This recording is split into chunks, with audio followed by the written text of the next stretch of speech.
But when you give up your manhood, I've never seen somebody recover from it. That was all the people that went to the puffy parties. That was all the people that did all those things thinking that there was never going to be a consequence for what they were doing. The makeup truck, when you are on set, men like to walk up to each other and Corey Holcomb just joined ranks with Terrence Howard to expose Diddy's male freak-off partners in Hollywood, except this time, he's name-dropping every one of them. Terrence Howard recently went viral after his interview with the PBD Podcast, where he talked about Diddy allegedly trying to slide between his cheeks and how he had to cut him off to protect his man card. Sadly, not every person is as string-willed as Terrence. They slid into Diddy's laps the moment he approached them with that baby oil and lost their man cards forever. Well, Corey Holcomb has joined the chat, and he's naming and shaming all these men one after the other. And trust me, some of the names he's mentioning will shock you. This whole situation is super messy, so let's get into it. If you haven't seen the Terrence Howard PBD podcast by now, you probably live under a rock, because the internet has been buzzing with that one clip from the interview where he talked about men losing themselves to fame and giving up their man cards in exchange for career opportunities. Terrence started off by talking about how most Hollywood careers are usually short-lived because that's just the way the industry works. But some people can't take it, so they give up parts of themselves that they're not supposed to just so they can remain relevant. Terrence then started talking about the man card. And what is this man card, you ask? According to Terrence, it's that thing that gives men the right to call themselves men. He claimed men get this only once, and once they lose it, they can never get it back. But that's not all. According to Terrence, this man card ritual is why many men lose their minds after being in the industry for just a few years. They start to rely on drugs and alcohol as a means of escape, and it messes them up to the point where they can't even function anymore. You know, there's a short life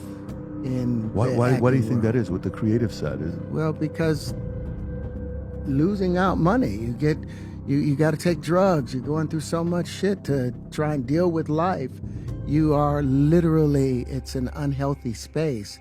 And so eventually you're going to go too far, you know? Who knows what happened to Philip? Who knows what he had to do in order to get to where he was at? There's a lot of things that people do that end up sitting and they can't get over it. And they got to keep getting high, hoping to get it out of their head, you know. When the interviewer asked Terrence what he really meant by men losing their man card, he didn't come out and say it, but he implied that it involved getting their backs broken and their behinds split wide open. When you lose your man card, that's the only thing I can think of. You lose your damn man card. What is that? What do you mean by that? You give up your ability, your right to being a man. A man don't take it, a man gives it. So when you give up that man card, you don't get that back. Are you saying what I think you're saying? No, I'm saying what I'm saying. You don't get that back. You come into this world as a man one time. You give up that right for anything, for fear of being hurt, fear of somebody doing something, for wanting to gain something. When you give up that man card right, you lose some spiritual energy that has always been pushing through. Like if a woman gives up her womanly right of being a mother and taking care of her family and do all those things. When you give up those things, like when you give up your manhood, I've never seen somebody recover from it. That was all the people that went to the puffy parties. That was all the people that did all those things thinking that there was never going to be a consequence for what they were doing. Get punked out and pimped out by some greater desire. You should have a greater desire than being a man. So I believe that's a big problem with a lot of the actors out there because they get fluid. And next thing you know, once they're fluid, it's gone. You don't have any foundation to pull yourself back from. So maintain your man card, no matter what. The interview then took a wild turn as Terrence started talking about Diddy's attempts to sleep with him. According to him, Diddy had contacted Terrence through his then assistant and asked Terrence to come over to his house at night to give him some acting lessons for a movie he was working on. However, when Terrence pulled up to Diddy's crib, Diddy just sat there looking at him all weird instead of talking about acting. Terrence decided to switch things up by asking Diddy if he could listen to some of the music he was working on. They moved things to the studio, but again, Diddy wasn't trying to get into the music. He just sat there making that face that lets you know he's thinking of making a different kind of movie and soundtrack with Terrence. However, Terrence didn't really clock Diddy's intentions until his assistant told him that Diddy wanted to see him again. Terrence was confused because he thought their previous sessions didn't go well. That's when his assistant told him that Diddy was trying to clap his cheeks. Terrence said that the moment he realized what was going on, he cut off all contact with Diddy and never hung out with him again. Did you ever have the opportunity where you got invited and you said no to it? Hell yeah. What was the consequences when you said no? Puffy invited me for weeks asking me to come and teach him how to, wanted me to be his acting coach for a while. Go there and he's sitting around just looking. I'm like, okay, what's the material you want to work on? He's just looking at me. Then next thing you know, okay, hey, will you help me? I want to hear your music. So I come over there and play the music. He's sitting there, just looking at me, like waiting. Okay. So then my assistant was like, he wants to hang out with you next week. And I was like, for what? He's like, I think he's trying to. That's what my assistant said. And I was like, oh, okay. Now I get it. So now no more communication. Now, Terrence had previously made it clear that this was regular business in the industry. Men were steadily getting bent over for a few checks, career opportunities, and sometimes just for the love of the game. Fans started going off about Terrence's comments because he basically said what everyone had been thinking but nobody wanted to say. And that's where Corey Holcomb came in. He made a reaction video to Terrence's interview, where he also went into some of the shady things that go down behind the curtains in the industry, aka freak-offs and the men who enjoy them. A makeup trailer, it's like where the gangs meet up on the Backdoria side. Chili doggers. The chili doggers. Listen, man. When you on set, you go to the makeup truck. Do you know if a heterosexual male is in the makeup truck while everybody else is in there, you throw off everything. The makeup truck, when you are on set, men like to walk up to each other and but if you in there, a heterosexual male, they be like, this how they do. They all let you know. They gotta look. He in here, yo.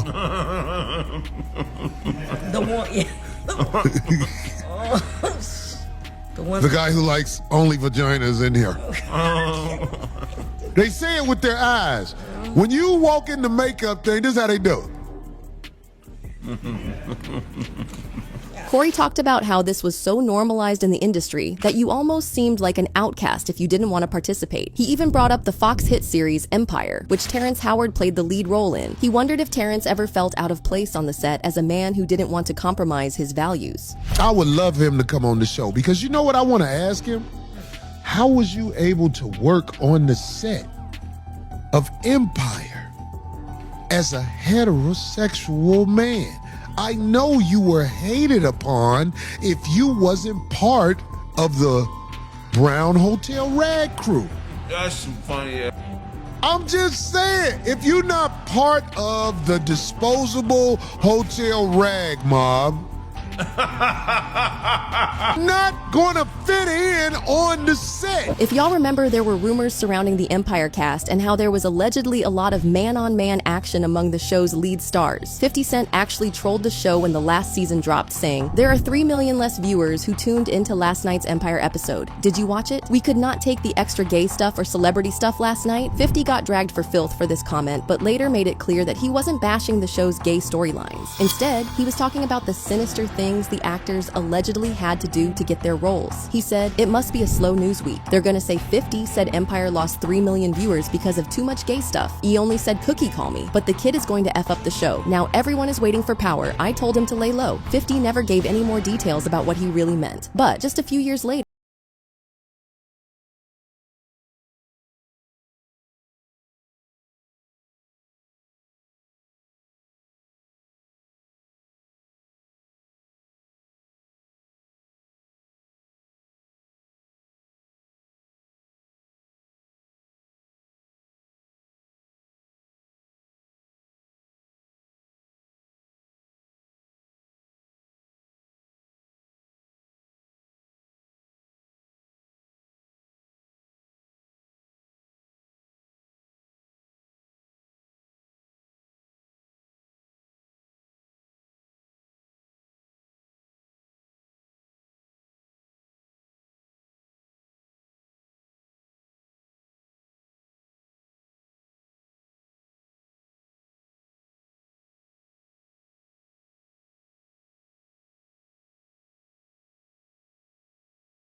Brysher signed to Columbia Records to continue building his music career. At this stage, Will introduced Brysher to Diddy for more mentorship on the music side. Brysher played his role as Holcomb successfully, earning him a massive fan following and a BET Award nomination for Best Actor in 2017. After Empire, he got other roles, like appearing in a 2017 BET miniseries about the R&B boy band New Edition and co-starring alongside Tiana Taylor in Honey, Rise Up and Dance in 2018. He also released a few songs and even planned to go on tour. But as y'all know, there is no free lunch in Hollywood. It didn't take long for Will Smith and Diddy to allegedly come collecting, and Brysher was not prepared for that. According to Jaguar Wright, Will Smith and his wife Jada would invite Brysher and other young men to their house for mentorship sessions that turned out to be freak-off parties where nothing was off limits. They would get so traumatized at these parties that they had to run for their lives. They're both bisexual, they do weird things in their house, and young men have left their house fucking screaming to get away from them in their mentorship. Meek Mills, Bashir Gray, left that house fucking screaming. August the only one that stayed, and I guess he was really sick, he needed a dog. At some point, Brysher allegedly decided he was done getting pummeled by his supposed mentors, and he wanted to break free from Will Smith and Diddy. But that's where things went south for him. Suddenly, all his career opportunities dried up. He stopped landing music or acting gigs, and nobody wanted to be seen with him. An inside source even revealed that Brysher got so desperate for a career comeback that he tried to strike up a deal with a producer that he would work for only half the price, so that he could at least get a foot in the door and relaunch his career. But nothing worked. He later found out that he had been blacklisted after refusing his supposed mentor's advances, which prompted him to sue them both for $50 million. According to reports, the court documents claim that Will and Diddy were jealous of Brysher's success and talent, and that they used their influence and connections to spread false rumors about him, blacklist him from projects, and interfere with his contracts. But we all know the real reason why that lawsuit was filed. By the way, Brysher never healed from this. He started relying on substances and alcohol to cope with the pain of his once promising career drying up, which led him to have different run-ins with police. He also started transferring his aggression to his ex-girlfriend, which landed him in even more trouble. Like, nothing is bothering me. It's just what's bothering me is that being a celebrity sometimes comes with, like, everybody wants to be successful in a celebrity and stuff like that, but it comes with, you know, bullshit sometimes, and, you know. Sadly, Brysher's story is just one of many, and many young artists have accused Will Smith of taking advantage of them in the name of mentorship. Rumors have been flying around for ages that Will Smith is part of Diddy's circle of friends who attend freak-offs together, where the main menu consists of young, unsuspecting guys. Remember when Orlando Brown appeared in this video talking about all the men who had slept with him and mentioned Will Smith and Diddy? But that's not all. Allegedly, Will and Diddy are very much into each other, and they've been spotted at various freak-off gatherings breaking each other's backs.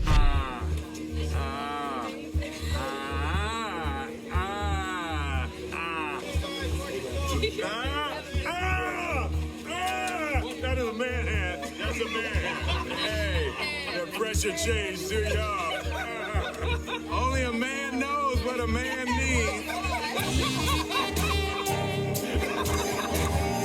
Now, Will Smith has been caught up in many situations like this, and the rumors about him are almost as bad as that of Diddy. A while back, Will's former friend Bilal sat with Tasha K, revealing that he once caught Will Smith being freaky while on set. According to Bilal, he had accidentally walked into Will Smith's dressing room and couldn't believe his eyes. Will was allegedly getting real hot and sweaty with Dwayne Martin, and Bilal went into graphic details of what he saw that day. All right, I open the door to Dwayne's dressing room, and that's when I see Dwayne and having anal with Will. Let me process that for a second. Who was on top? It wasn't a top. There was a couch, and Will was bent over on the couch, and Dwayne was standing up, killing him. Murder, like murder. It was murder in there.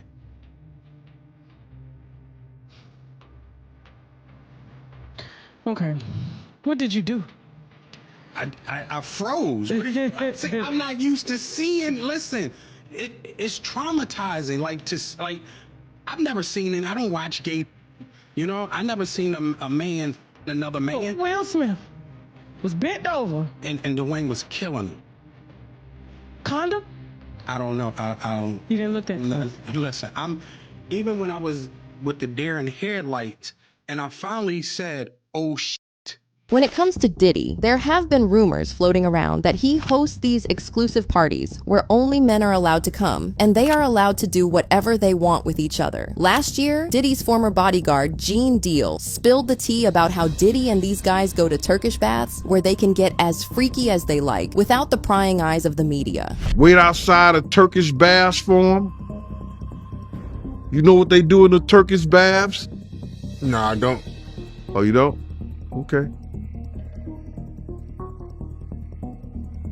That's where a lot of gay men meet. And they all take hot baths together. Now, guess who is always at every Diddy function smiling with all his teeth? None other than his bestie, Jay-Z. Jay has been pretty quiet since Diddy's lawsuit dropped, and one of the first things people noticed was how fast he cut ties with Diddy publicly. That man dropped Diddy like a hot potato. He didn't want to get associated with him at all. Unfortunately for him, he still got dragged into the mess anyway when Tony Busby filed that lawsuit against him. The lawsuit eventually got dismissed, but people never really moved on from the fact that Jay-Z and Diddy are besties. I mean, Diddy once revealed that Jay was the only Sean certified person after his mother. So let me ask y'all this. If you have two that are so close, they're basically peas in a pod, is it so strange to imagine that they also attend each other's male-only orgies? Word on the street is that the real reason why Jay-Z distanced himself from Diddy when those lawsuits started rolling in was so his skeletons wouldn't come out of the closet. Guys, the more you think about it, the more obvious it becomes that Terrence Howard probably wasn't playing around when he talked about this man card thing being a normal practice in Hollywood. Nobody wants to talk about it. But according to Terrence, your favorite celebrities are all giving up their holes for that check. As for Corey Holcomb, he didn't hold back when he addressed the issue either. He said it's time to call out these people and end all this mess. A lot of people seem to agree with them. One person said, "I'm here for good men exposing the corrupt ones. The industry is full of predators who have mentally destroyed people for so long, and they need to be called out by those of substance." Another person said, "I'm born and raised in California, and let me tell you, everything that Terrence Howard says is true in Hollywood. This has been going on for many, many decades. Your favorite actors, who you would never suspect, have secretly been approached by other men. It's no joke, the casting couch goes both ways." But do y'all think Terrence and Corey are onto something? Or do you think they're just hopping on the Diddy bandwagon for relevance? Let us know in the comments and stick around for this next juicy video.